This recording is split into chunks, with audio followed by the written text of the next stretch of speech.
Hello friends, स्वागत है आपके अपने चैनल एक्सेल स्टडी में। और आज मैं लेके आई हूँ परफेक्शन आईएएस का जो टेस्ट नंबर 6 है वो। और इसमें जो है केमिस्ट्री से रिलेटेड क्वेश्चन दिया हुआ है और उसके अलावा जो है 10 क्वेश्चन मैथमेटिक्स का है। तो चलिए अब हम लोग इसका क्वेश्चन देख लेते हैं। और उससे पहले मैं आप लोग को रिमाइंड करवा देती हूँ कि अगर आप लोग को इसका पीडीएफ चाहिए तो आप हमारे टेलीग्राम चैनल से जुड़ के, जो कि इस वीडियो के डिस्क्रिप्शन बॉक्स में दिया हुआ है और कमेंट सेक्शन में भी पिन किया हुआ है, तो आप लोग वहां से जाके हमारे टेलीग्राम चैनल से जुड़ सकते हैं। और इसका पीडीएफ मुफ्त में आप लोग को वहां पर प्रोवाइड किया जाता है। और इसके अलावा भी अगर आप लोग को बीपीएससी 71st प्रीलिम से रिलेटेड किसी अदर इंस्टीट्यूट का भी पीडीएफ चाहिए तो हम लोग वहाँ उसका भी पीडीएफ आप लोग को मुफ्त में प्रोवाइड करते हैं। तो आप लोग वहां से जुड़ें और मैक्सिमम बेनिफिट उठाएं। तो चलिए अब हम लोग इसका क्वेश्चन सॉल्व करते हैं। इसका पहला जो क्वेश्चन दिया हुआ है कि निम्नलिखित में से समस्थानिक के बारे में कौन सा कथन सही है। और इसमें दिया हुआ है कि जो भी कूट है उसमें सही आंसर, जितना भी स्टेटमेंट सही होगा उसके अकॉर्डिंग हम लोग आंसर देखेंगे। तो पहला स्टेटमेंट इसमें दिया हुआ है कि एक तत्व के समस्थानिक में प्रोटॉन की संख्या समान होती है। तो जैसा कि हम सभी को पता है, लेकिन न्यूट्रॉन की संख्या जो है भिन्न भिन्न होती है। तो यह आप सभी लोगों को पता होगा, ये बिल्कुल सही है। दूसरा है कि समस्थानिक में हमेशा विभिन्न रासायनिक गुण होते हैं। तो इसमें जो है विभिन्न रासायनिक गुण नहीं होते हैं, बल्कि एक ही तत्व के समस्थानिक में इलेक्ट्रॉन का उसका जो है विन्यास समान होता है। तो इसीलिए उसके जो है रासायनिक गुण जो है वो भी समान होंगे। तो इसीलिए ये हमारा गलत हो जाएगा। तीसरा है कि कुछ समस्थानिकों का उपयोग औषधि और पुरातत्व में किया जाता है। तो ये सही है। तो पहला और तीसरा ही स्टेटमेंट सही है, इसलिए ऑप्शन सी हमारा सही आंसर हो जाएगा। नेक्स्ट की ओर चलते हैं। निम्नलिखित में से कौन क्रिस्टलीकरण की प्रक्रिया को सबसे अच्छे तरीके से समझाता है। तो अगर हम सारे ऑप्शन में देखें तो ऑप्शन बी जो है इसका सबसे सही तरीके से बताता है कि विलयन का वाष्पीकरण करके शुद्ध ठोस प्राप्त करना ही क्रिस्टलीकरण है। आगे है कि निम्नलिखित में से कौन एक मिश्रण है। तो इसमें जो वायु जो है वो मिश्रण है। और जैसा कि मिश्रण में आप सभी लोग को पता है कि उसमें दो या जब दो से अधिक तत्व जो है जब एक दूसरे से असमान मात्रा में मिक्सअप होते हैं तो उसे मिश्रण की कैटेगरी में रखते हैं। लेकिन यही अगर हम किसी भी दो या दो से अधिक वस्तुओं को या तत्व को जब हम मिलाते हैं एक समान अनुपात में, तो वो हमारा यौगिक होता है। आगे दिया हुआ है हमारा कि इलेक्ट्रोवैलेंट यानी कि आयनिक बंध के संबंध में निम्नलिखित कथन पर विचार करें और जो कथन सही है वो बताना है। इसमें पहला है कि इसमें इलेक्ट्रॉन की साझेदारी होती है। तो आप सभी लोग को पता होगा कि इसमें इलेक्ट्रॉन की जो साझेदारी नहीं होती है, बल्कि इलेक्ट्रॉन का इसमें स्थानांतरण होता है। पहला गलत हो जाएगा। दूसरा है कि ये धातुओं और अधातुओं के बीच बनते हैं। तो ये बिल्कुल सही है। इससे बने यौगिक का गलनांक अधिक होता है। तो ये भी सही है। तो इसमें दूसरा और तीसरा स्टेटमेंट सही है, जो हमारा ऑप्शन बी में है। तो ऑप्शन बी इसका सही आंसर है। आगे है निम्नलिखित में से कौन सही सुमेलित नहीं है, यानी कि इसमें जो गलत सुमेलित है उसको देखना है। तो हमारा इसमें गलत जो होगा ऑप्शन बी गलत हो जाएगा। रेयन जो है प्राकृतिक तंतु है, जबकि आप सभी लोग को पता है कि ये प्राकृतिक नहीं है, ये कृत्रिम रूप से निर्मित है। तो ऑप्शन बी सही है। नेक्स्ट है निम्नलिखित में से कौन सा एक सह संयोजक यौगिक यानी कि कोवेलेंट कंपाउंड का सही उदाहरण है। तो इसमें जो हमारा मीथेन है, जिसका फॉर्मूला आप सभी लोग को पता होगा कि CH4 होता है, ये जो है सहसंयोजक यौगिक का एग्जाम्पल है। आगे है कि निम्नलिखित में से विलयन के पीएच के बारे में कौन सा कथन सही है, और जो कथन सही है वो कूट के द्वारा बताना है। इसमें पहला ऑप्शन दिया हुआ है कि 25 डिग्री सेल्सियस पर एक न्यूट्रल विलयन पर पीएच हमेशा 7 होता है, जो बिल्कुल सही है। दूसरा दिया हुआ है कि जैसे जैसे हाइड्रोजन प्लस आयन की सांद्रता घटती है पीएच बढ़ता है। तो ये भी सही है। तीसरा है कि पीएच स्केल जो है हाइड्रोजन प्लस आयन सांद्रता के संदर्भ में रैखिक होता है। तो ये जो है ये इसमें रैखिक नहीं होता है। तो इसीलिए तीसरा जो है ये गलत है। तो इसमें पहला और दूसरा ही सही है, इसीलिए ऑप्शन ए हमारा सही हो जाएगा। चलिए आगे देखते हैं। आगे दिया हुआ है कि निम्नलिखित में से कौन सा युग्म बहुलक या पॉलीमर्स के प्रकार के संदर्भ में सही सुमेलित है। तो इसमें अगर देखें तो हमारा ऑप्शन सी सही हो जाएगा कि पॉलीथीन जो है वो थर्मोप्लास्टिक का उदाहरण है। जैसे कि आप लोग को पता होगा कि प्लास्टिक दो टाइप से है, थर्मोसेटिंग और एक थर्मोप्लास्टिक। आगे देखते हैं। आगे दिया हुआ है कि कोलाइड्स के बारे में निम्नलिखित में से कौन सा कथन सही है।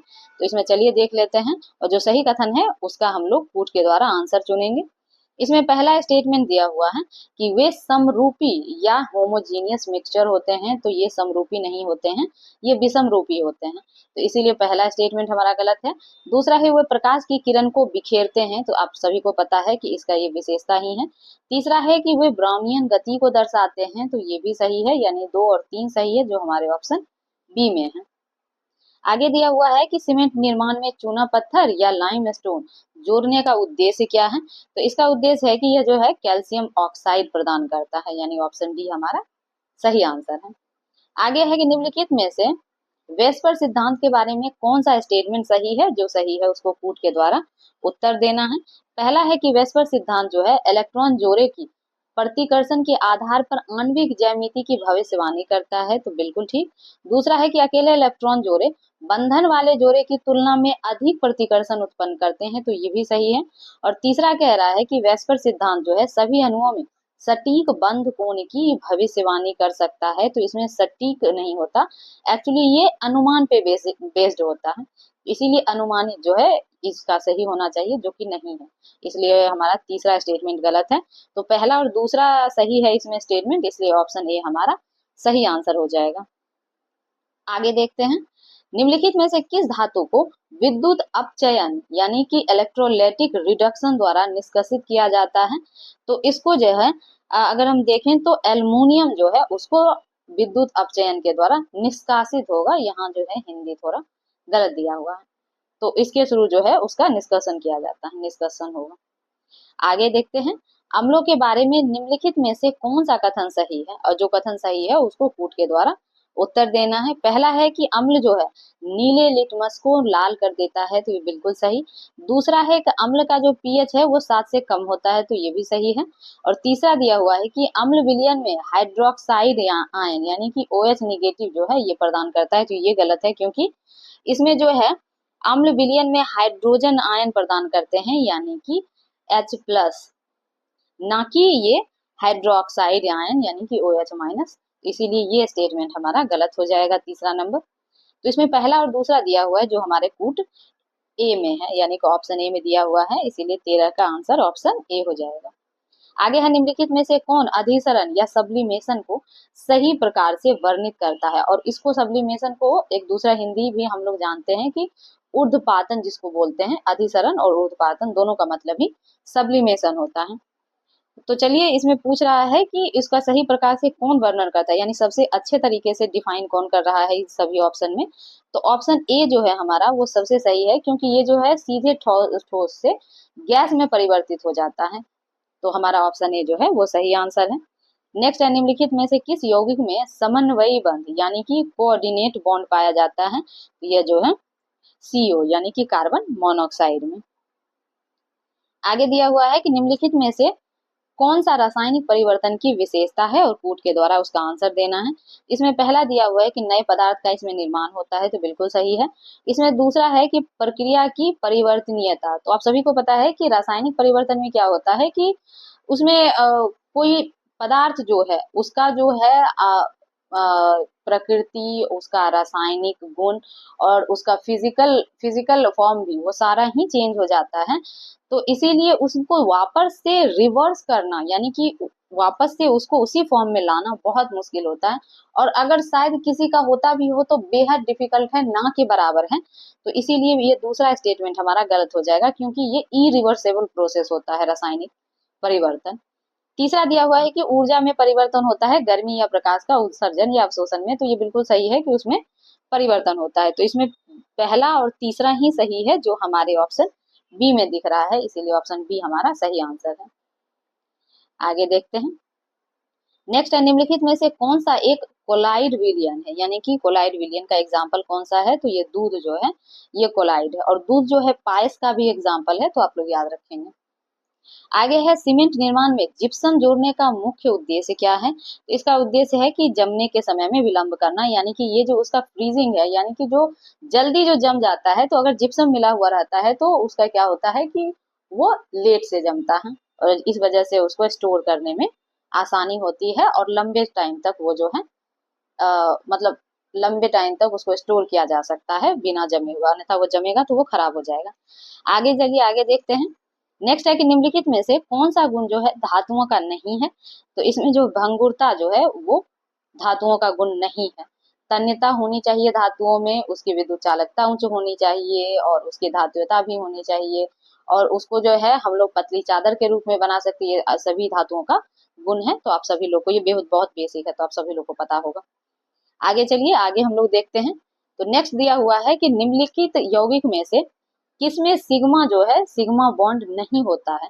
तो इसमें अगर हम ऑप्शन में देखें तो हमारा जो है इस सभी में सिग्मा बॉन्ड पाया जाएगा, इसीलिए हमारा जो है ऑप्शन डी सही हो जाएगा कि उपरोक्त में से कोई नहीं। चलिए आगे देखते हैं। आगे दिया हुआ है कि निम्नलिखित में से मिश्र धातुओं के बारे में कौन सा कथन सही है, और जो कथन सही है उसको कूट के द्वारा आंसर देना है। तो इसमें पहला स्टेटमेंट है कि मिश्र धातु दो या दो से अधिक तत्वों का मिश्रण होती है जिसमें कम से कम एक धातु होता है, तो बिल्कुल सही है। दूसरा दिया हुआ है कि मिश्र धातुओं की संरचना यौगिक की तरह हमेशा स्थिर होती है। जैसा कि हम सभी लोगों को पता है कि इसमें जो है एक निश्चित रासायनिक सूत्र नहीं होने की वजह से जो है उसकी संरचना भिन्न भिन्न हो सकती है, तो इस वजह से ये हमारा स्थिर नहीं हो पाएगा, तो इसीलिए हमारा दूसरा ऑप्शन गलत हो जाएगा। तीसरा है कि मिश्र धातुओं में अक्सर शुद्ध धातुओं की तुलना में बेहतर गुण होते हैं, तो ये बिल्कुल सही है। इसमें पहला और तीसरा स्टेटमेंट सही है, जो हमारा ऑप्शन ए में दिख रहा है, इसीलिए ऑप्शन ए इसका सही आंसर है। आगे दिया हुआ है कि निम्नलिखित में से गिब्स मुक्त ऊर्जा के बारे में कौन सा कथन सही है, और 3 स्टेटमेंट दिया हुआ है और कूट के आधार पर सही उत्तर का चयन करना है। तो पहला स्टेटमेंट है कि ऋणात्मक ये जो गिब्स मुक्त ऊर्जा है उसका मानक परिस्थिति में स्वतः स्फूर्त अभिक्रिया को दर्शाता है, तो बिल्कुल सही है। दूसरा इसमें दिया हुआ है कि संतुलन की स्थिति में जो है गिब्स मुक्त ऊर्जा यानी डेल्टा जी का मान हमेशा शून्य होता है, तो ये भी सही है। तीसरा है कि डेल्टा जी यानी कि गिब्स मुक्त ऊर्जा जो है केवल एंथैल्पी परिवर्तन या डेल्टा एच पर निर्भर करता है और एंट्रोपी यानी कि डेल्टा एस पर नहीं, तो ये बिल्कुल गलत है, क्योंकि ये दोनों पर ही निर्भर करेगा, चाहे वो एंथैल्पी परिवर्तन हो या एंट्रोपी। तो ये तीसरा हमारा गलत है, तो पहला दूसरा सही है, जो हमारे ऑप्शन ए में दिया हुआ है, इसीलिए ऑप्शन ए हमारा सही आंसर हो जाएगा। तो चलिए नेक्स्ट क्वेश्चन जो हमारा दिया हुआ है वो है कि निम्नलिखित में से संकर्णन यानी कि हाइब्रिडाइजेशन के बारे में कौन सा कथन सही है। इसमें 3 स्टेटमेंट दिया हुआ है और उसके आधार पर सही उत्तर का चयन करना है। इसमें पहला दिया हुआ है कि संकर्णन में परमाणुक कक्षाओं का मिश्रण होकर नई संकर्णित कक्षाएं बनती है, बिल्कुल सही है। दूसरा है sp3 संकर्णन हमेशा चतुष्फलकीय इलेक्ट्रॉन ज्यामिति देता है, तो ये भी सही है। और तीसरा दिया हुआ है संकर्णन जो है सभी अणुओं में होता है, यहाँ तक कि केवल सिग्मा बंध वाले अणुओं में भी, तो ये सभी में नहीं होता है, बल्कि यह जो है उसके अणु के बंधन प्रकृति और ज्यामिति पर निर्भर करता है, तो इसीलिए ये स्टेटमेंट हमारा गलत है। तो ऑप्शन ए हमारा सही हो जाएगा कि पहला और दूसरा स्टेटमेंट सही है। आगे है निम्नलिखित में से कौन सा एक समरूपी मिश्रण है। तो समरूपी मिश्रण जो है हमारा वायु है, ऑप्शन बी सही आंसर है। निम्नलिखित में से समन्वयी बंध यानी कि कोऑर्डिनेट बॉन्ड के बारे में कौन सा कथन सही है। जो कथन सही है कूट के अनुसार उत्तर देना है। इसमें पहला दिया हुआ है कि दोनों इलेक्ट्रॉन एक ही परमाणु द्वारा प्रदान किए जाते हैं, बिल्कुल सही। दूसरा है समन्वयी बंध सहसंयोजक बंध का ही एक प्रकार है, तो बिल्कुल सही। तीसरा है कि एक बार बनने के बाद यह सामान्य सहसंयोजक बंध से अलग नहीं दिखते हैं, तो ये भी सही है। इसमें सारा ही सही है, इसलिए ऑप्शन सी हमारा ऑप्शन डी जो है वो सही हो जाएगा कि 1, 2 और 3 तीनों सही है। आगे है निम्नलिखित में से कौन जल गैस यानी वाटर गैस का घटक नहीं है। तो इसमें जो है हमारा मीथेन जो है वो सही आंसर हो जाएगा, क्योंकि ये जो वाटर गैस है उसका घटक नहीं है। निम्नलिखित में से कौन एक निलंबन या सस्पेंशन है। तो यह जो है हमारा पानी में चॉक पाउडर, ये इसी का एग्जाम्पल है। आगे है कि निम्नलिखित में से विद्युत रासायनिक कोशिकाओं के बारे में कौन सा कथन सही है, और जो कथन सही है उसको कूट के अनुसार उत्तर देना है। पहला है कि एनोड वह इलेक्ट्रोड होता है जहां ऑक्सीकरण होता है, तो बिल्कुल सही। दूसरा है कि बाहरी परिपथ में इलेक्ट्रॉन कैथोड से एनोड की ओर प्रवाहित होते हैं, तो नहीं, ये इलेक्ट्रॉन का प्रवाह हमेशा एनोड से कैथोड की ओर होगा, तो इसीलिए दूसरा गलत है। तीसरा है कि साल्ट ब्रिज कोशिका में विद्युत तटस्थता बनाए रखती है, तो बिल्कुल ठीक है। पहला और तीसरा सही है, जो हमारे ऑप्शन सी में है, इसीलिए ऑप्शन सी हमारा सही आंसर हो जाएगा। चलिए आगे देखते हैं। आगे दिया हुआ है कि निम्नलिखित में से रासायनिक गतिकी या केमिकल काइनेटिक्स के बारे में कौन सा कथन सही है। जो कथन सही है वो कूट के अनुसार उत्तर देना है। इसमें पहला दिया हुआ है कि अभिक्रिया की दर हमेशा अभिकारकों की सांद्रता के समानुपाती होता है, तो नहीं, बल्कि ये जो है समानुपाती नहीं होता है, ये हमेशा उसकी सांद्रता के समानुपाती नहीं होगा, तो इसीलिए पहला गलत है। दूसरा है कि यह जो है उत्प्रेरक या कैटलिस्ट संक्रियन ऊर्जा को घटाकर अभिक्रिया की दर को बढ़ाता है, तो बिल्कुल सही है। तीसरा है कि अभिक्रिया का दर स्थिरांक यानी कि रेट कांस्टेंट तापमान से स्वतंत्र होता है, तो यह जो है इसकी दर जो है स्थिरांक तापमान के साथ बदलता है, ये स्वतंत्र नहीं होता है, इसीलिए ये तीसरा गलत हो जाएगा। तो केवल 2 सही है जो हमारे ऑप्शन बी में है। आगे देखते हैं कि निम्नलिखित में से समस्थानिक या आइसोटोप्स और समभारक आइसोबार के बारे में निम्नलिखित में से कौन सा कथन सही है। जो कथन सही है वो कूट के अनुसार उत्तर देना है। इसमें पहला दिया हुआ है कि समस्थानिक का परमाणु संख्या समान लेकिन द्रव्यमान संख्या भिन्न होती है, तो बिल्कुल ठीक है। दूसरा है कि समभारकों की द्रव्यमान संख्या समान लेकिन परमाणु संख्या भिन्न भिन्न होती है, तो ये भी ठीक है। तीसरा है कि समस्थानिक अलग अलग तत्वों के होते हैं, तो ये अलग अलग तत्वों के नहीं होके बल्कि एक ही तत्व के बने होते हैं, इसीलिए तीसरा गलत है। तो ऑप्शन ए हमारा सही आंसर हो जाएगा कि केवल 1 और 2 ठीक है। आगे है निम्नलिखित में से किसका उपयोग जो है रेयन के निर्माण में किया जाता है। तो इसमें जो है वुड पल्प का यूज किया जाता है रेयन बनाने में। आगे है निम्नलिखित में से कौन एक अवशोषणीय भौतिक परिवर्तन का एक जो है उदाहरण है। तो इसमें अगर हम देखें तो हमारा ऑप्शन बी सही हो जाएगा कि बर्फ का पिघलना जो है ये जो है फिजिकल चेंज का एक एग्जाम्पल है, तो इसीलिए हमारा ऑप्शन बी सही हो जाएगा। आगे दिया हुआ है कि निम्नलिखित में से कौन सा यौगिक और उसका बंधन प्रकार सही रूप से सुमेलित है। तो इसमें ऑप्शन बी सही हो जाएगा कि जल जो है सहसंयोजक बॉन्ड का एग्जाम्पल है। आप लोग को इसका पता है H2O इसका फॉर्मूला है। चलिए आगे देखते हैं कि कोलाइड्स के बारे में निम्नलिखित में से कौन सा कथन सत्य है। तो इसमें देख लेते हैं कि कूट के अकॉर्डिंग जो है आंसर देंगे इस तीनों स्टेटमेंट्स में जो भी हमारा सही होगा। तो पहला दिया हुआ है कि कण स्थिर खड़े रहने पर नीचे नहीं बैठता है, तो ये बिल्कुल ठीक है।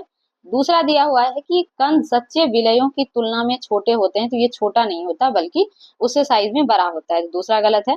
तीसरा है कि कोलाइड जो है प्रकाश को बिखेर सकता है, तो हाँ बिल्कुल ये उसका कैरेक्टरिस्टिक है। तो पहला और तीसरा सही है जो हमारे ऑप्शन ए में दिया हुआ है, इसीलिए ऑप्शन ए जो है हमारा सही आंसर है। आगे है निम्नलिखित में से कौन सी गैस यूरिया उर्वरक के निर्माण में प्रयुक्त होती है। तो हम देखें तो कार्बन डाइऑक्साइड जो है यह यूरिया निर्माण के कार्य में जो है वो हम इसका यूज करते हैं। चलिए आगे देखते हैं निम्नलिखित में से अम्ल और क्षार के बारे में कौन सा कथन सही है। इसमें पहला है कि अम्ल जो है प्रोटोन दाता होते हैं और क्षार प्रोटोन ग्राही होते हैं, जो बिल्कुल ठीक है। दूसरा है कि अम्ल का pH मान 7 से अधिक होता है, तो नहीं वो क्षार हो जाएगा, तो 7 से कम होना चाहिए, तो दूसरा इसमें गलत है स्टेटमेंट। और तीसरा दिया हुआ है कि क्षार जो है लाल लिटमस को नीला कर देता है, तो बिल्कुल ठीक है। पहला और तीसरा सही है जो हमारे ऑप्शन ए में दिया हुआ है। चलिए आगे देखते हैं। एक बार मैं आप लोग को फिर से रिमाइंड करवा देती हूँ कि अगर आप लोग को हमारा जो टेलीग्राम चैनल है उस पे जितने भी बीपीएससी 71st प्रीलिम्स से के टेस्ट सीरीज हैं वो वहाँ पे उसका पीडीएफ जो है आप लोग को मुफ्त में प्रोवाइड करवाया जाता है, तो आप लोग हमारे टेलीग्राम चैनल से जुड़ के वहाँ से बेनिफिट उठा सकते हैं, क्योंकि एग्जाम जो है अब उसका ज्यादा टाइम बचा नहीं है, तो इसीलिए आप हमारे टेलीग्राम से जुड़ सकते हैं। और हमारे टेलीग्राम चैनल का जो लिंक है वो कमेंट सेक्शन में और डिस्क्रिप्शन में दोनों में दिया हुआ रहता है, तो आप लोग वहां से जुड़ जाइएगा। चलिए आगे देखते हैं। अब हम लोग नेक्स्ट क्वेश्चन की ओर चलें, तो इसमें है कि निम्नलिखित में से किसका उपयोग जो है रॉकेट ईंधन के रूप में किया जाता है। तो रॉकेट ईंधन के रूप में हम लोग द्रवित हाइड्रोजन और ऑक्सीजन का जो है मिश्रण हम लोग। तो चलिए अब हम लोग नेक्स्ट क्वेश्चन की ओर चलते हैं। निम्नलिखित में से कौन यौगिक एक युग्मक लवण है। इसमें ऑप्शन सी जो है हमारा सही आंसर हो जाएगा। आगे है निम्नलिखित में से किस यौगिक का उपयोग रासायनिक परीक्षण में कार्बन डाइऑक्साइड की पहचान हेतु किया जाता है। तो यह जो है कैल्शियम हाइड्रोक्साइड यानी ऑप्शन बी हमारा सही आंसर है। आगे दिया हुआ है कि निम्नलिखित में से नाभिकीय रसायन या न्यूक्लियर केमिस्ट्री के बारे में कौन सा कथन सही है। और जो स्टेटमेंट इसमें सही होगा उसके आधार पे हम लोग आंसर देखेंगे। इसमें पहला स्टेटमेंट दिया हुआ है कि अल्फा कणों की बैठने की शक्ति बीटा कण से अधिक होती है, तो नहीं, क्योंकि अल्फा कण जो है उसका द्रव्यमान और आवेश अधिक होता है, जिसके वजह से बैठन शक्ति जो है बीटा से कम हो जाएगी। तो ऑप्शन बी जो है हमारा, सॉरी, स्टेटमेंट फर्स्ट जो है हमारा वो गलत हो जाएगा। दूसरा दिया हुआ है कि नाभिकीय संलयन यानी फ्यूजन जो है प्रति न्यूक्लियन अधिक ऊर्जा उत्पन्न करता है अपघटन यानी कि फिजन की तुलना में, तो बिल्कुल सही है। तीसरा है कि किसी रेडियो सक्रिय समस्थानिक का अर्ध जीवन काल स्थिर होता है और बाह्य परिस्थिति पर निर्भर नहीं करता है, तो ये बिल्कुल ठीक है। इसमें दूसरा और तीसरा यानी दो ही स्टेटमेंट सही है जो हमारे ऑप्शन बी में दिख रहा है, इसलिए ऑप्शन बी हमारा सही आंसर हो जाएगा। आगे देखते हैं। आगे दिया हुआ है कि निम्नलिखित में से रदरफोर्ड के परमाणु मॉडल के बारे में कौन सा कथन सही है। तो इसमें पहला स्टेटमेंट है कि परमाणु में छोटा धन आवेशित नाभिक होता है, तो ये बिल्कुल ठीक है। दूसरा दिया हुआ है हमारा कि इलेक्ट्रॉन नाभिक के चारों ओर निश्चित वृत्ताकार कक्षाओं में घूमते हैं, तो ये भी सही है। और तीसरा दिया हुआ है कि यह परमाणु की स्थिरता को समझा सकता था, तो यह जो है यह स्पष्ट नहीं कर सकता है, तो इसीलिए ये जो है हमारा तीसरा स्टेटमेंट गलत है। तो पहला दूसरा सही है जो हमारे ऑप्शन ए में दिया हुआ है। आगे है कि निम्नलिखित में कौन सा पदार्थ जलीय घोल में विद्युत प्रवाह नहीं कराता है। यह जो है ग्लूकोज है, ऑप्शन सी हमारा सही आंसर हो जाएगा। निम्नलिखित में से समन्वय यौगिक के बारे में कौन सा कथन सही है। इसमें पहला स्टेटमेंट है कि लिंगेट जो है वे प्रजातियां होती है जो केंद्रीय धातु आयन को इलेक्ट्रॉन जोड़े प्रदान करती हैं, तो बिल्कुल ठीक। दूसरा है कि समन्वय संख्या वह संख्या है जो केंद्रीय धातु से जुड़े लिंगेडो की होती है, तो ये भी ठीक है। और तीसरा दिया हुआ है कि सभी समन्वय यौगिक पारामैग्नेटिक होते हैं, तो ये पारामैग्नेटिक नहीं होते हैं, ये डायमैग्नेटिक होंगे, इसीलिए हमारा तीसरा स्टेटमेंट गलत है। और जैसे ही तीसरा आप एलिमिनेट करेंगे तो हमारा ऑप्शन ए सही हो जाएगा कि पहला और दूसरा सही है। हालांकि अगर आप लोग देखेंगे तो बीपीएससी के एग्जाम में अगर 70 को छोड़ दिया जाए तो 69 का पेपर में एलिमिनेशन मेथड जो था वो बहुत बड़ा रोल प्ले किया था प्रीलिम्स के एग्जामिनेशन में, तो आप लोग उस पे भी ध्यान रखेंगे। चलिए आगे देखते हैं। इसमें दिया हुआ है कि निम्नलिखित में से गैस नियम के बारे में कौन सा स्टेटमेंट जो है सही है। तो चलिए हम लोग देखते हैं। पहला है कि आदर्श गैस नियम यह मानता है कि गैस अणुओं के बीच कोई अंतराअणुक आकर्षण बल नहीं होता है, तो ये बिल्कुल ठीक है। दूसरा है कि स्थिर आयतन पर गैस का दाब जो है उसके तापमान जो कि केल्विन में होता है उसके अनुपाती होता है, तो ये भी ठीक है। और तीसरा दिया हुआ है कि वास्तविक गैस निम्न तापमान और उच्च दाब पर सबसे अधिक आदर्श व्यवहार करती है, तो ये आदर्श नहीं होगी बल्कि उसके रिवर्स में यानी कि आदर्श से विचलन दिखाती है, इसीलिए तीसरा हमारा गलत हो जाएगा। तो जैसे ही तीसरा गलत होगा तो हम देखेंगे हमारा ऑप्शन ये सही हो जाएगा कि पहला और दूसरा सही है। आगे है निम्नलिखित में से रासायनिक अभिक्रियाओं के बारे में कौन सा कथन सत्य है। इसमें पहला है कि यह नया पदार्थ बनाता है, तो बिल्कुल ठीक। यह हमेशा ऊर्जा में परिवर्तन होता है, तो ये भी ठीक है। और तीसरा दिया हुआ है कि केवल भौतिक गुण प्रभावित होते हैं, तो भौतिक गुण नहीं बल्कि रासायनिक गुण भी रासायनिक अभिक्रिया में चेंज हो जाता है। और इसका अच्छा एग्जाम्पल अगर देखें तो लोहा में जंग लगना है, या फिर अगर आप देखेंगे तो जो खाना हम लोग बनाते हैं तो उसमें भी कि अब जो जो फूड जो है वो बॉयल हो चुका है तो उसको आप फिर से वापस से पहले जैसा नहीं कर सकते हैं, यानी कि उसमें रासायनिक और भौतिक गुण दोनों ही बदल जाते हैं, तो इसीलिए हमारा तीसरा जो है वो गलत हो जाएगा। तो हमारा ऑप्शन ए सही है, पहला और दूसरा स्टेटमेंट सही है। आगे दिया हुआ है कि हाइड्रोजन के समस्थानिक के संबंध में निम्नलिखित में से कौन सा कथन सही है। इसमें पहला है कि प्रोटियम जो है इसमें कोई न्यूट्रॉन नहीं होता, बिल्कुल ठीक। ड्यूटेरियम में एक प्रोटॉन और एक न्यूट्रॉन होता है, तो ये भी ठीक है। तीसरा दिया हुआ है कि टाइट्रियम जो है एक स्थिर समस्थानिक है, तो यह स्थिर नहीं है, यह रेडियोधर्मी और स्थिर समस्थानिक है, इसीलिए ये गलत हो जाएगा। तो पहला और दूसरा सही है, तो जो ऑप्शन ए में दिया हुआ है। अब है निम्नलिखित में से कौन सा क्षारक या बेस का गुण नहीं है। तो इसमें जो है धातुओं को क्षरण करना ये बेस का गुण नहीं है। आगे है निम्नलिखित में से किसका उपयोग कृत्रिम उर्वरक और विस्फोटक बनाने में किया जाता है। तो अमोनियम नाइट्रेट का। निम्नलिखित में से कौन सा बहुलक या पॉलीमर नॉन स्टिक बर्तन में प्रयोग किया जाता है। तो यह जो है टेफ्लॉन है, इसका स्पेलिंग यहाँ हिंदी में गलत लिखा हुआ है। निम्नलिखित में से कौन अधिकरण या सब्लिमेशन की सबसे सही परिभाषा है। तो इसमें जो है कि ठोस से सीधे गैस में परिवर्तन की जो प्रक्रिया है उसको सब्लिमेशन या ऊर्ध्वपातन कहते हैं। निम्नलिखित में से कौन सी गैस ग्रीन हाउस प्रभाव में ज्यादा योगदान नहीं देती है? तो इसमें देखेंगे तो ऑक्सीजन जो है वो ग्रीन हाउस गैस नहीं है। आगे है रासायनिक बंधन या केमिकल बॉन्डिंग के बारे में निम्नलिखित में से कौन सा कथन सत्य है? तो इसमें पहला स्टेटमेंट है कि सिग्मा बंध जो है सिरा से सिरा यानी एंड टू एंड ओवरलैप द्वारा बनते हैं, तो ये बिल्कुल ठीक है। दूसरा दिया हुआ है कि पाई बंध जो है सिग्मा बंध से अधिक मजबूत होते हैं, तो नहीं, सिग्मा जो है अधिक मजबूत होता है, इसीलिए ये स्टेटमेंट हमारा गलत है। और तीसरा दिया हुआ है कि पाई बंध जो है ऑर्बिटल्स के पार्ट्स ओवरलैप यानी कि स्लाइड वाइज ओवरलैप से बनते हैं, तो ये बिल्कुल सही है। तो ये हमारा पहला और तीसरा सही है जो हमारे ऑप्शन बी में दिख रहा है, इसीलिए ऑप्शन बी जो है वो सही आंसर हो जाएगा। आगे है निम्नलिखित में से कौन सी धातु सबसे अधिक अभिक्रियाशील है? ये आप सभी लोग को पता होना चाहिए कि इसमें से अगर पोटेशियम देखें तो सबसे ज्यादा अभिक्रियाशील है, और ऐसे अगर देखेंगे तो हमारा जो है फ्लोरीन वो सबसे ज्यादा अभिक्रियाशील माना जाता है। आगे है निम्नलिखित में से किस मिश्रण को अधिसरण या ऊर्ध्वपातन या सब्लिमेशन विधि द्वारा अलग किया जा सकता है? तो यह जो है रेत और कपूर को।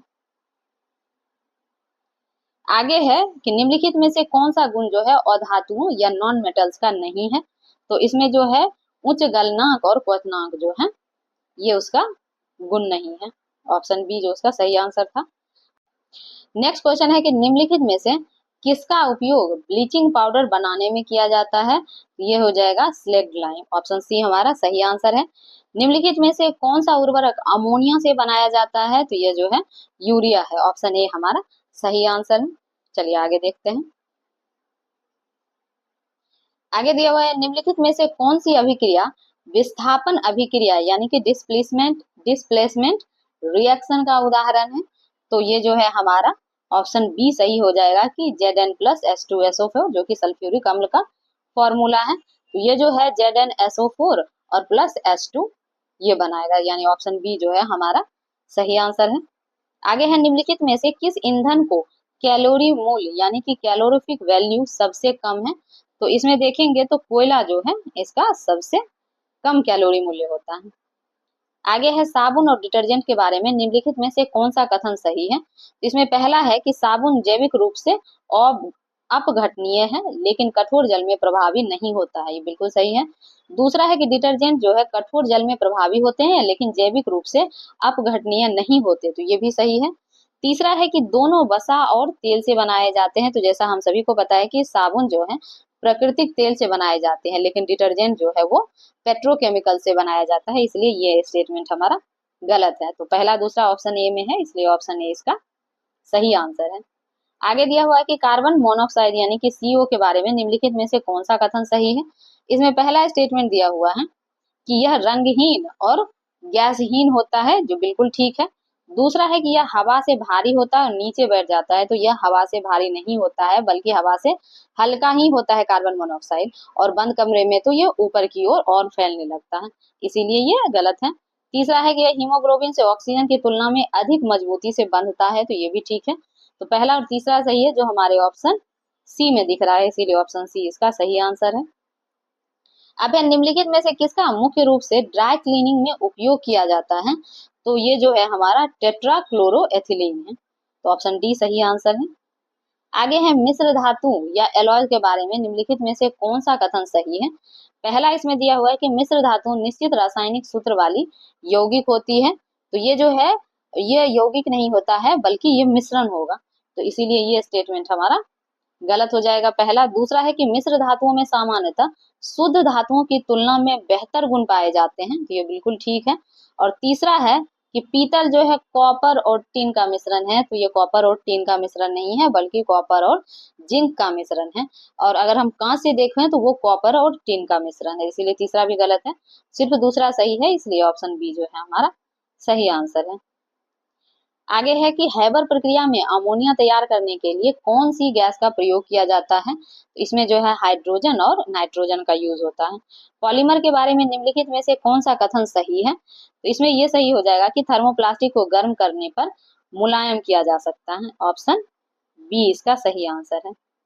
आगे दिया हुआ है कि क्रिस्टलीकरण जल यानी वाटर ऑफ क्रिस्टलाइजेशन के बारे में निम्नलिखित में से कौन सा कथन सही है? इसमें पहला है कि यह जल क्रिस्टल से रासायनिक रूप से जुड़ा होता है, तो बिल्कुल ठीक।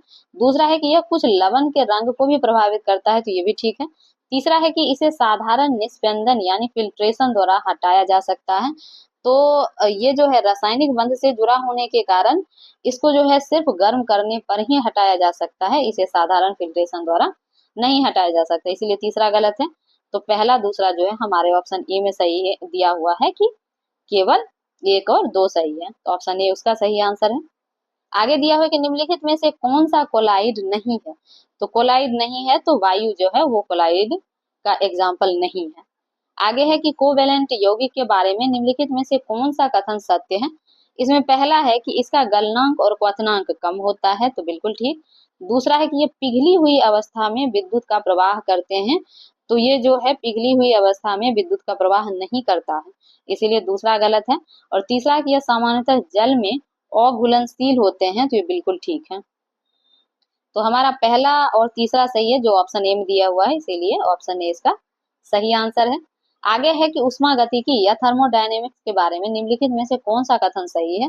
पहला दिया हुआ है कि 0 केल्विन तापमान पर एक परिपूर्ण क्रिस्टल की एंट्रोपी शून्य होती है, तो ये बिल्कुल ठीक है। दूसरा है हमारा कि किसी अभिक्रिया में एंथैल्पी जो है एंथैल्पी परिवर्तन सदैव नियत आयतन पर अवशोषित ऊष्मा के बराबर होता है, तो नियत ताप पर नहीं बल्कि नियत दाब पर होगा, तो ये हमारा दूसरा ऑप्शन गलत हो जाएगा। तीसरा है कि उष्मागतिकी का जो दूसरा नियम कहता है कि एक पृथक प्रणाली की एंट्रोपी हमेशा बढ़ती है, तो बिल्कुल ठीक। पहला और तीसरा सही है, तो हमारा ऑप्शन सी सही हो जाएगा। आगे देखते हैं। आगे दिया हुआ है कि कार्बनिक रसायन यानी ऑर्गेनिक केमिस्ट्री के बारे में निम्नलिखित में से कौन सा कथन सही है? इसमें पहला है कि एल्कीन जो है इलेक्ट्रोफिलिक यौग अभिक्रिया करते हैं, तो बिल्कुल ठीक। दूसरा है कि एरोमेटिक यौगिक जो है रेजोनेंस स्थिरीकरण के कारण एल्केन से कम प्रतिक्रियाशील होता है, तो ये भी ठीक है। तीसरा दिया हुआ है कि सभी अल्कोहल जो है जल में पूर्ण रूप से मिश्रणीय होते हैं, तो इसमें जो है उच्चतर अल्कोहल जैसे ब्यूटेनॉल वगैरह जो है जल में ये नहीं घुलते हैं या कम घुलनशील होते हैं, तो इसीलिए ये स्टेटमेंट जो है ये गलत हो जाएगा। तो सिर्फ इसमें तीसरा ही सिर्फ गलत है, पहला दूसरा सही है, इसलिए ऑप्शन ए हमारा सही हो जाएगा कि केवल 1 और 2 जो है वो सही है। आगे दिया हुआ है कि आधुनिक आवर्त सारणी यानी कि मॉडर्न पीरियोडिक टेबल के बारे में निम्नलिखित में से कौन सा कथन सही है? इसमें पहला है कि तत्वों को उनके परमाणु क्रमांक या एटॉमिक नंबर के अनुसार क्रमबद्ध किया गया है, तो बिल्कुल ठीक। दूसरा है एक ही ग्रुप में स्थित तत्वों के रासायनिक गुण समान होते हैं, तो ये भी ठीक है। और तीसरा है कि एक ही आवर्त या पीरियड में स्थित तत्वों में समान संख्या में संयोजक इलेक्ट्रॉन यानी कि बैलेंस इलेक्ट्रॉन होते हैं, तो ऐसा नहीं है, इसमें सेल समान होते हैं ना कि इलेक्ट्रॉन, तो इसीलिए तीसरा गलत है। तो पहला और दूसरा सही है जो हमारे ऑप्शन ए में दिख रहा है, इसीलिए ऑप्शन ए सही आंसर है। आगे है कि H2SO4 यानी कि सल्फ्यूरिक एसिड में सल्फर का ऑक्सीकरण अवस्था या ऑक्सीडेशन स्टेट क्या है? तो इसका जो हो जाएगा +6 यानी ऑप्शन बी इसका सही आंसर है। आगे दिया हुआ कि निम्नलिखित में से कौन सा कथन आसवन या डिस्टिलेशन के बारे में सही है? पहला इसमें दिया हुआ है कि इसका उपयोग विभिन्न क्वथनांक या बॉइलिंग पॉइंट वाले मिश्रणशील द्रवों को अलग करने के लिए किया जाता है, तो बिल्कुल ठीक।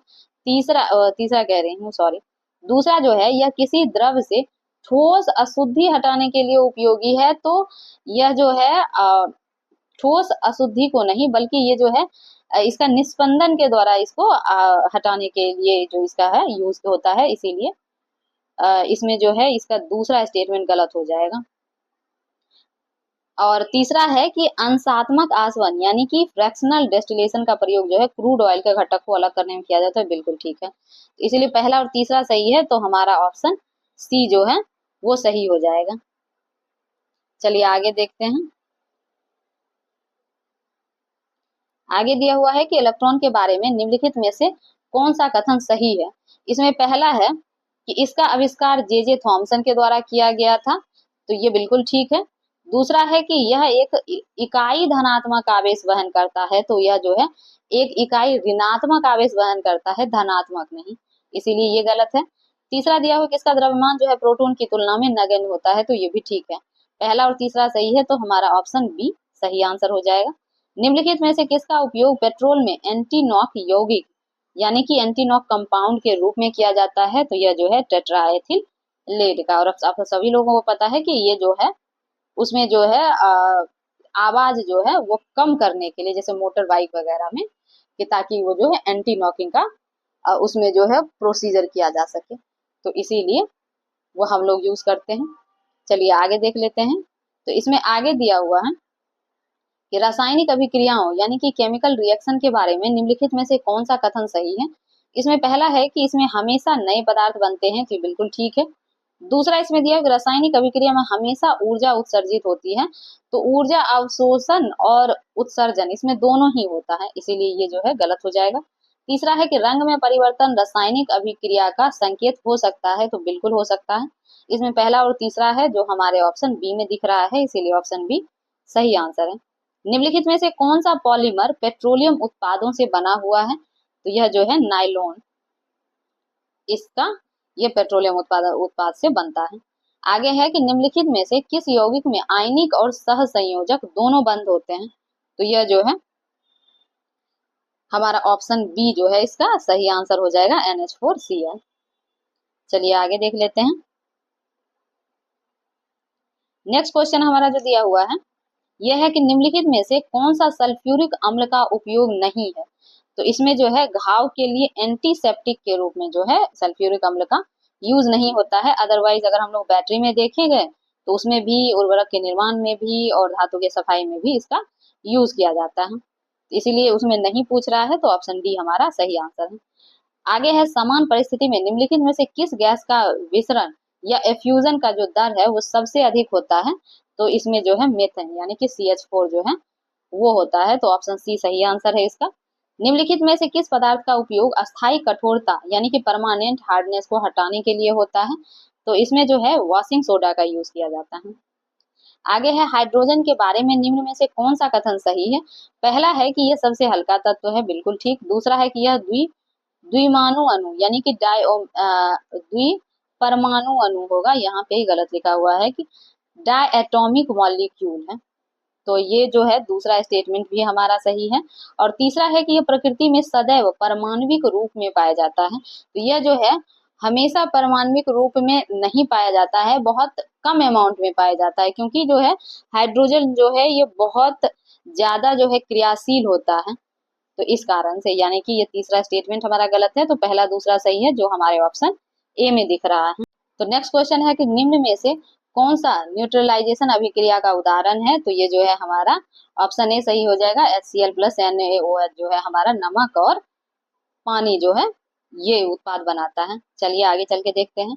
निम्न में से कौन सा रासायनिक बंध जो है सबसे ज्यादा मजबूत होता है? तो यह जो है सहसंयोजक यानी कि कोवेलेंट बॉन्ड, ऑप्शन बी हमारा सही आंसर है। आगे दिया हुआ है कि फॉर्मल्डिहाइड यानी कि H2CO में कार्बन परमाणु की हाइब्रिडाइजेशन क्या है? तो ये जो है sp2 हो जाएगा, यानी कि sp2, ऑप्शन बी इसका सही आंसर है। नेक्स्ट क्वेश्चन है कि फॉर्मल्डिहाइड में कार्बन परमाणु की हाइब्रिडाइजेशन क्या है? तो ये जो है हमारा ऑप्शन बी सही हो जाएगा।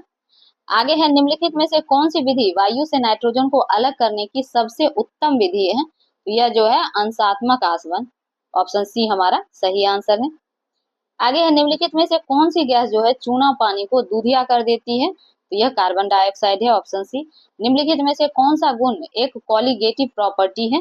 तो कॉलिगेटिव प्रॉपर्टी जो है वो परासमारी दाब यानी कि ऑस्मोटिक प्रेशर, ऑप्शन सी सही आंसर है। आगे है निम्नलिखित में से कौन सा एक रासायनिक परिवर्तन है? तो इसमें से जो लोहे का जंग लगना है वो रासायनिक परिवर्तन का उदाहरण है। आगे है कि H2PO4 का संयुग्म क्षार यानी कि कंजुगेट बेस क्या है? तो इसका कंजुगेट बेस जो है वो ऑप्शन बी हो जाएगा, तो आप लोग याद रखेंगे। आगे दिया हुआ है कि निम्नलिखित में से कौन सी धातुओं की क्रियाशीलता का सही क्रम यानी कि जो सबसे ज्यादा है फिर उससे कम फिर उससे कम, यानी कि ये जो है हमारा अवरोही क्रम शो करता है, तो उसमें देखना है। तो इसमें हम देखें तो हमारा जो है सोडियम, फिर मैग्नीशियम, जिंक और कॉपर, ऑप्शन ए हमारा सही आंसर हो जाएगा। आगे चलिए नेक्स्ट क्वेश्चन देख लेते हैं। इसमें नेक्स्ट क्वेश्चन दिया हुआ है कि पीएच स्केल के बारे में निम्नलिखित में से कौन सा कथन सही है? पहला स्टेटमेंट दिया हुआ है कि pH 7 वाले जो घोल हैं वो न्यूट्रल कहलाते हैं, तो बिल्कुल ठीक है। फिर दूसरा है 7 से कम pH वाले क्षारीयता को दर्शाते हैं, तो नहीं, ये अम्लता को दर्शाता है। और तीसरा है कि 7 से अधिक pH वाला एल्कलाइन प्रकृति को दर्शाते हैं, तो ये ठीक है। तो इसमें पहला और तीसरा सही है जो हमारे ऑप्शन बी में दिया हुआ है, इसीलिए ऑप्शन बी हमारा सही आंसर हो जाएगा। आगे दिया हुआ है कि निम्नलिखित में से कौन सी धातु जो है ठंडे पानी से अभिक्रिया नहीं करती है लेकिन भाप से अभिक्रिया करती है, तो ये जो है मैग्नीशियम है। नेक्स्ट है निम्नलिखित में से कौन सा पॉलीमर रस्सी और मछली पकड़ने के जाल बनाने में उपयोग होता है, तो यह जो है हमारा नायलॉन 6, ऑप्शन बी हमारा सही आंसर है। आगे देखते हैं परमाणु की संरचना के बारे में निम्नलिखित में से कौन सा कथन सही है। इसमें पहला है कि इलेक्ट्रॉन नाभिक के चारों ओर निश्चित वृत्ताकार पथ में घूमते हैं, तो बिल्कुल ठीक है। इसमें दूसरा दिया हुआ है कि नाभिक में केवल प्रोटॉन होते हैं, तो इसमें जो है नाभिक में हम सभी को पता है कि उसमें प्रोटॉन नहीं होता है बल्कि न्यूट्रॉन भी उसमें पाया जाता है, इसलिए दूसरा गलत हो जाएगा। तीसरा है कि न्यूट्रॉन उदासीन होते हैं और नाभिक में पाए जाते हैं, तो ये ठीक है। पहला और तीसरा सही है जो हमारे ऑप्शन सी में दिया हुआ है, इसीलिए ऑप्शन सी सही आंसर है। आगे है निम्नलिखित में से किसका उपयोग किसी पदार्थ में स्टार्च की उपस्थिति की जांच के लिए किया जाता है, तो यह जो है आयोडीन सॉल्यूशन का यूज होता है। कार्बन के एलोट्रॉप्स के बारे में निम्नलिखित में से कौन सा कथन सत्य है। इसमें पहला है कि हीरा सबसे कठोर प्राकृतिक पदार्थ है, बिल्कुल ठीक। ग्रेफाइट जो है विद्युत का संचालन करता है, तो ये भी ठीक है। और बंक मिंस्टर फुलरीन जो है यह गोलाकार होता है, तो ये भी ठीक है। तीनों सही है, इसलिए ऑप्शन डी हमारा सही आंसर हो जाएगा कि 1, 2 और 3 सही है। निम्नलिखित में से किस पदार्थ को साबुन में मिलाया जाता है ताकि यह कठोर जल में भी उपयोगी हो सके, तो यह जो है सोडियम कार्बोनेट। निम्नलिखित में से किस तत्व की विद्युत ऋणात्मकता सबसे अधिक है, तो यह जो है हमारा फ्लोरीन का जो है सबसे अधिक होता है, और इस कारण से फ्लोरीन जो है ये सबसे अभिक्रियाशील भी माना जाता है। चलिए आगे देखते हैं। आगे है निम्नलिखित में से इमल्सन के बारे में कौन सा कथन सही है। पहला स्टेटमेंट है कि इमल्सन कोलाइड का एक प्रकार है, तो बिल्कुल ठीक है। दूसरा है दूध एक प्राकृतिक इमल्सन है, इमल्सन को पायस भी बोलते हैं हिंदी में, तो ये भी सही है कि दूध जो है उसका एक नेचुरल एग्जाम्पल है। तीसरा है कि इमल्सन हमेशा पारदर्शी होता है, तो ये जरूरी नहीं है ये कि ये पारदर्शी, ये धुंधली होती है और मोस्ट प्रोबेबली ये अपारदर्शी ही होता है, तो इस वजह से तीसरा स्टेटमेंट गलत है। तो पहला और दूसरा ऑप्शन ए में है, इसलिए ऑप्शन ए हमारा सही आंसर है। आगे दिया हुआ है कि 1 मोल NH3 ग्राम के निर्माण के लिए मानक एंथैल्पी परिवर्तन यानी कि डेल्टा एच जो है उसका मान कितना होगा, और यदि दिया गया है N2G और +3H2 का जो है 2NH3 ग्राम में, तो इसीलिए इसका अगर हम लोग देखें वैल्यू तो ये न्यूमेरिकल वैल्यू है और इसका आंसर जो है ऑप्शन बी हो जाएगा। चलिए अब हम लोग आगे देख लेते हैं। आगे है कि जब जिंक को पतला हाइड्रोक्लोरिक अम्ल के साथ अभिक्रिया करवाई जाती है तब कौन सी गैस निकलती है। नेक्स्ट क्वेश्चन में इसमें न्यूमेरिकल दिया हुआ है, तो इसमें कह रहा है कि 1 मोल के निर्माण में यानी कि 1 मोल जो है NH3 के निर्माण के लिए जो मानक एंथैल्पी परिवर्तन कितना होगा यदि दिया गया है इस दोनों का ये रिएक्शन। तो यहाँ पे अगर हम देखें तो इसका ये डेल्टा एच इसका जो वैल्यू दिया हुआ है तो उसके लेने पे हमारा आंसर बी सही हो जाएगा। चलिए आगे देख लेते हैं।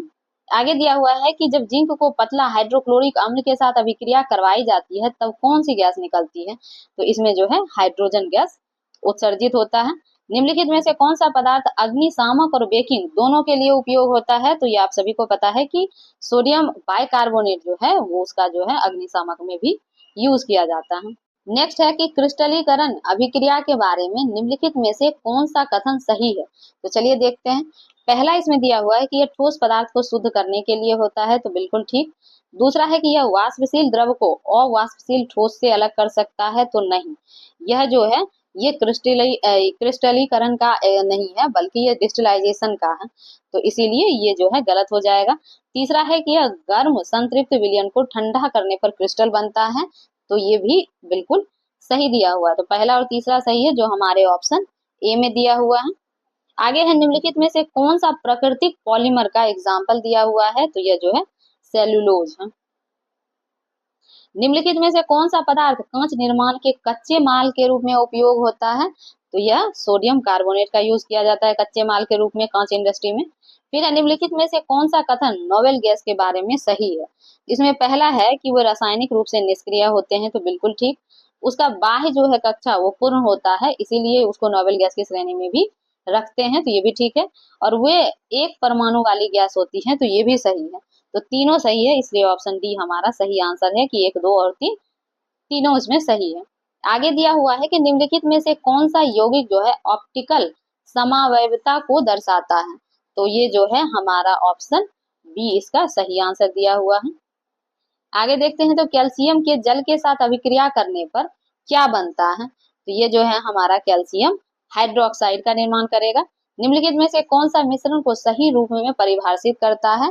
तो मिश्रण का अगर देखें तो ऐसे पदार्थ जो अपनी व्यक्तिगत विशेषताओं को बनाए रखते हैं, तो वो वैसे तो अगर हम देखें तो वह जो है हमारा मिश्रण की परिभाषा को सही रूप में बताता है कि सभी का जितना भी उसमें जो मिक्सअप होगा पदार्थ, वो सभी पर्टिकुलरली अलग अलग से अपने बिहेवियर को बनाए रखते हैं। ऐसा नहीं है कि यौगिक की तरह वो क्या करेंगे कि आपस में जो हमारा जो उसका जो गुण है प्रॉपर्टी वो डिवाइड करके एक नए पदार्थ का निर्माण करेंगे। इसीलिए हमारा जो है ऑप्शन सी इसका सही आंसर हो जाएगा। आगे चल के हम देखते हैं, तो निम्नलिखित में से कौन सा पदार्थ जो है जल शुद्धिकरण और कीटाणु शोधन में उपयोग किया जाता है? तो यह है हमारा पोटेशियम परमैंगनेट। निम्नलिखित में से कौन सा विकल्प किसी तत्व की परमाणु संख्या को सही ढंग से दर्शाता है? तो यह है प्रोटॉन की संख्या। नेक्स्ट क्वेश्चन दिया हुआ है कि प्रतिक्रिया जो है Zn और प्लस कॉपर का जो है ये Zn2 प्लस और प्लस कॉपर के लिए सेल का जो विभव है वह कितना होगा? तो इसका जो है आंसर बी हो जाएगा। तो आप लोग इसे सॉल्व कर लेंगे। नेक्स्ट क्वेश्चन है कि परमाणुओं के बारे में निम्नलिखित में से कौन सा कथन सही है? तो इसमें जो है पहला स्टेटमेंट है कि पदार्थ की सबसे छोटी अविभाज्य इकाई है, तो बिल्कुल ठीक। और भिन्न तत्वों के परमाणु यौगिक बनाने के लिए आपस में जुड़ते हैं, तो ये भी ठीक है। रासायनिक अभिक्रिया में परमाणु उत्पन्न या नष्ट नहीं होते हैं, तो ये भी ठीक है। इसलिए तीनों ठीक है, इसलिए ऑप्शन डी हमारा सही आंसर हो जाएगा। नेक्स्ट क्वेश्चन है हमारा कि निम्नलिखित में से कौन सा तत्व जो है एक मेटलॉइड है? तो इसमें देखें तो हमारा सिलिकॉन जो है मेटलॉइड है। निम्नलिखित में से कौन सी क्रिया को फ्रीज और एयर कंडीशनर में शीतलक या कूलेंट के रूप में सामान्यतः उपयोग किया जाता है? तो फ्रीऑन का। निम्नलिखित में से कौन सी पदार्थ की एक रासायनिक विशेषता है? तो यह जो है ज्वलनशील होती है। ऑप्शन सी सही है। निम्नलिखित में से कौन सा एक अध्रुवीय या नॉन पोलर अणु है? तो यह जो है कार्बन डाइऑक्साइड है, यानी कि CO2। ऑप्शन सी सही है। निम्नलिखित में से कौन सा यौगिक सीमेंट निर्माण में प्रयोग होता है? तो इसमें जो यूज होता है वो कैल्शियम कार्बोनेट का। फिर है कि यदि ए के बढ़ाने से अभिक्रिया की दर दोगुनी हो जाती है तो ए के सापेक्ष अभिक्रिया का क्रम क्या होगा अन्य सभी सांद्रता स्थिर मानते हुए? तो इसमें अगर हम देखें तो हमारा जो है उसका पूछ रहा है कि ए के सापेक्ष अभिक्रिया का क्रम जो है वो पहला क्रम हो जाएगा, यानी ऑप्शन बी उसका सही आंसर हो जाएगा। फिर निम्नलिखित में से कौन सी सबसे शक्तिशाली अपचायक यानी कि रिड्यूसिंग एजेंट है? तो इसमें देखेंगे तो हमारा सीजियम जो है वो सबसे शक्तिशाली रिड्यूसिंग एजेंट है। निम्नलिखित में से कौन सा संकेतक क्षारीय विलयन में गुलाबी रंग प्रदर्शित करता है? तो यह जो है फिनोल्फ्थालीन, यानी ऑप्शन सी इसका सही आंसर है। ग्रीन हाउस प्रभाव के बारे में निम्नलिखित में से कौन सा कथन सही है? तो चलिए देखते हैं। इसमें पहला दिया हुआ है कि यह कुछ गैस द्वारा गर्मी के फंसने से होता है, तो बिल्कुल ठीक। दूसरा है इसमें यह पृथ्वी की सतह को ठंडा करता है, तो नहीं, आप सभी को पता है कि इसकी वजह से पृथ्वी जो है वो गर्म हो रही है और पेरिस एग्रीमेंट अभी इस पे सबसे ज्यादा एक्टिव है, क्योंकि उसका जो लक्ष्य ये है कि 1.5 डिग्री सेल्सियस तक टेम्परेचर को, वैश्विक तापमान को बनाए रखना है। आगे है कि कार्बन डाइऑक्साइड और मीथेन जो है ये ग्रीन हाउस गैस है, तो ये बिल्कुल ठीक है। पहला और तीसरा सही है, इसलिए ऑप्शन सी इसका सही आंसर है। आगे है सड़े हुए अंडे की विशेष गंध के लिए निम्नलिखित में से कौन सी गैस जिम्मेदार होती है, यानी कि कौन सी गैस है जिससे सड़े हुए अंडे जैसी स्मेल आती है? तो ये आप सभी को पता है कि ये हाइड्रोजन सल्फाइड है। ऑप्शन सी इसका सही आंसर है। निम्नलिखित में से नोबेल गैस के बारे में कौन सा कथन सत्य है? तो अगर इन सारे में देखें तो हमारा ऑप्शन डी सही हो जाएगा कि उसके बाह्य इलेक्ट्रॉन शेल जो है वो पूर्ण होते हैं, यानी कि उसका अष्टक जो है वो पूरा हो जाता है। आगे देखते हैं। निम्नलिखित में से कौन सा पदार्थ ओजोन परत के क्षरण के लिए जिम्मेदार होता है? तो इसमें है CFC यानी क्लोरोफ्लोरोकार्बन। आइसोबार शब्द का सही अर्थ क्या है? तो इसका अर्थ है कि समान द्रव्यमान संख्या लेकिन उसकी परमाणु संख्या जो है वो भिन्न भिन्न होती है या अलग होती है। तो ऑप्शन सी सही आंसर है। आगे है पॉलीमर के बारे में कौन सा कथन सही है? तो इसमें जो है हमारा पहला स्टेटमेंट दिया हुआ है कि नायलॉन जो है कृत्रिम पॉलीमर है, तो ये बिल्कुल ठीक है।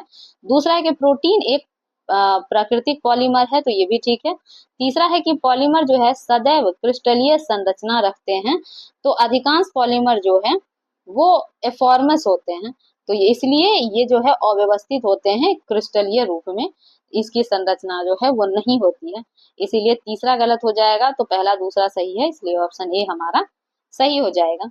आगे है मानव पेट में कौन सा अम्ल उत्पन्न होता है? तो ये सभी को पता है कि हाइड्रोक्लोरिक अम्ल जो है वो मानव के पाचन के लिए बहुत जरूरी है और उसके अमाशय से स्रावित होता है।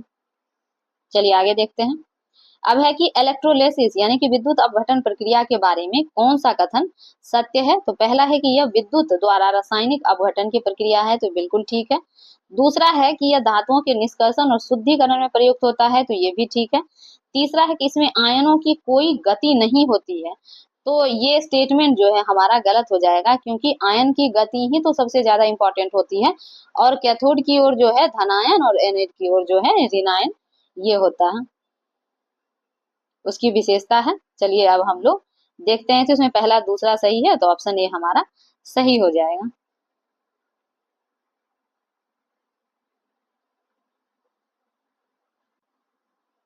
हम लोग अब नेक्स्ट क्वेश्चन की ओर चलते हैं। जो हमारा नेक्स्ट क्वेश्चन है कि निम्नलिखित में से कौन से कथन उत्प्रेरक या कैटलिस्ट के बारे में सत्य कथन है? तो इसमें पहला स्टेटमेंट दिया हुआ है कि उत्प्रेरक अभिक्रिया में उपयोग हो जाते हैं, तो ऐसा नहीं है, ये जो है रासायनिक रूप से अपरिवर्तित रहते हैं। दूसरा है कि उत्प्रेरक जो है अभिक्रिया की गति को बढ़ाते हैं, तो ये बिल्कुल सही है, ये क्योंकि यही तो उत्प्रेरक का काम है। फिर आगे है कि एंजाइम जो है जैविक उत्प्रेरक की तरह होते हैं, तो ये बिल्कुल सही है। दूसरा तीसरा सही है, जो हमारे ऑप्शन बी में है, इसीलिए ऑप्शन बी इसका सही आंसर हो जाएगा। नेक्स्ट क्वेश्चन है कि निम्नलिखित में से कौन सा पदार्थ उभयधर्मी होता है, अर्थात जिससे अम्ल और क्षार दोनों के गुण होते हैं, यानी कि उसमें दोनों गुण पाए जाते हैं, तो यह है एल्युमिनियम हाइड्रोक्साइड, यानी ऑप्शन सी इसका सही आंसर है। निम्नलिखित में से कौन सी धातु को वायु के साथ अभिक्रिया से बचाने के लिए मिट्टी के तेल में रखा जाता है? तो ये सभी को पता होगा, यह पोटेशियम है और सोडियम भी। आगे देखते हैं। इसमें कह रहा है कि जंग लगने यानी कि रस्टिंग के बारे में निम्नलिखित में से कौन सा कथन सही है? पहला है कि यह एक धीमी ऑक्सीकरण प्रक्रिया है, तो बिल्कुल सही, क्योंकि जो जंग है वो एक दिन में नहीं लगता, वो धीरे धीरे यानी महीने 2 महीने वो टाइम टेकिंग प्रोसीजर है। नेक्स्ट है कि यह जल और ऑक्सीजन की उपस्थिति में होता है, तो हाँ, जंग लगने के लिए इन दोनों का होना अनिवार्य है। और तीसरा है कि यह लोहे की ताकत को बढ़ाता है, तो ये बढ़ाता नहीं है बल्कि उसको घटा देता है, इसीलिए तीसरा गलत हो जाएगा। तो पहला और दूसरा सही है, इसलिए ऑप्शन ए हमारा सही आंसर है। आगे है कि शुद्ध धातुओं की तुलना में मिश्र धातुओं यानी कि एलॉय के प्रयोग में लेने के मुख्य कारण क्या है? तो इसका है कि मिश्र धातुओं में ताकत और प्रतिरोध जैसी बेहतर विशेषताएं होती हैं, इस कारण से। जब पतला सल्फ्यूरिक अम्ल जिंक धातु से अभिक्रिया करता है, तो कौन सी गैस निकलती है? इसमें जो हाइड्रोजन गैस का जो है वो उत्सर्जन होता है। नेक्स्ट है कि तेल और पानी को अलग करने के लिए कौन सी जो विधि है उपयुक्त है? तो इसमें जो है पृथक्करण कीप की विधि, यानी ऑप्शन सी हमारा सही आंसर हो जाएगा। आगे दिया हुआ है कि निम्न में से कौन सा वाक्य सस्पेंशन को सही तरीके से वर्णन करता है, यानी कि कौन सा वाक्य है जो सस्पेंशन को सही तरीके से वर्णन कर रहा है? तो इसमें जो है कण स्थिरावस्था में बैठ जाते हैं, ये सस्पेंशन का जो है वो विशेषता है। चलिए आगे देखते हैं। आगे है निम्नलिखित में से कौन सा अम्ल सिरके में पाया जाता है? तो ये तो इजी क्वेश्चन है कि एसिटिक अम्ल पाया जाता है। फिर है टिंडल प्रभाव को किस प्रकार परिभाषित किया जाता है? तो यह जो है कोलाइड कणों के द्वारा प्रकाश का जो प्रकीर्णन है उसी को टिंडल इफेक्ट जो है वो बोलते हैं। ऑप्शन सी इसका सही आंसर हो जाएगा। अब नेक्स्ट जो है इसमें 10 क्वेश्चन जो है वो मैथमेटिक्स और रीजनिंग के दिए हुए हैं, तो मैं उसका आंसर बता देती हूँ, आप लोग उसे सॉल्व कर लीजिएगा। तो चलिए इसमें पहला देखते हैं कि 141 का जो आंसर है वो इसका आंसर ऑप्शन सी हो जाएगा। फिर 142 का आंसर, इसका आंसर जो है ये 5 हो जाएगा, यानी ऑप्शन डी। फिर 143 का आंसर जो है इसका आंसर हो जाएगा ऑप्शन सी। 144 का आंसर ये हो जाएगा ऑप्शन बी। और 145 का आंसर जो है ये ऑप्शन बी हो जाएगा। 146 का जो आंसर है, 146 का आंसर ये सी हो जाएगा। आगे चलिए देख लेते हैं। 147 जो है इसका आंसर ऑप्शन बी हो जाएगा। और 148 का आंसर तो इसका ऑप्शन ए हो जाएगा। और 149 का इसका ऑप्शन सी और 150 का ऑप्शन ए सही हो जाएगा। तो इस तरीके से हम लोगों ने जो परफेक्शन आईएएस का जो अभी तक का जो 6 टेस्ट सीरीज उसका हो चुका है, तो ये उसका अभी लेटेस्ट में कंप्लीट हुआ है, उसका हम लोगों ने टेस्ट सीरीज कंप्लीट कर लिया है। और इसका अगर आपको पीडीएफ चाहिए तो आप हमारे टेलीग्राम चैनल से जुड़ के वहां से ले सकते हैं। और इसके अलावा भी जितने भी अभी जो टेस्ट सीरीज करवाए जा रहे हैं हमारे यूट्यूब चैनल पे, उसके भी जो पीडीएफ हैं वो वहाँ पे आपको प्रोवाइड करवाए जाते हैं। और हमारे टेलीग्राम चैनल का लिंक इस वीडियो के कमेंट सेक्शन में पिन कर दिया गया है, तो आप लोग वहां से जाके वहां से जुड़ सकते हैं। और अगर आप लोग को हमारा कंटेंट पसंद आ रहा हो तो आप हमें लाइक और सब्सक्राइब भी कर सकते हैं। और अगर आप लोग की कुछ और डिमांड है तो वो कमेंट करके हमें आप लोग बता सकते हैं। आप लोग हमारे साथ बने हुए हैं, इसके लिए आप सभी का धन्यवाद। Thank you so much.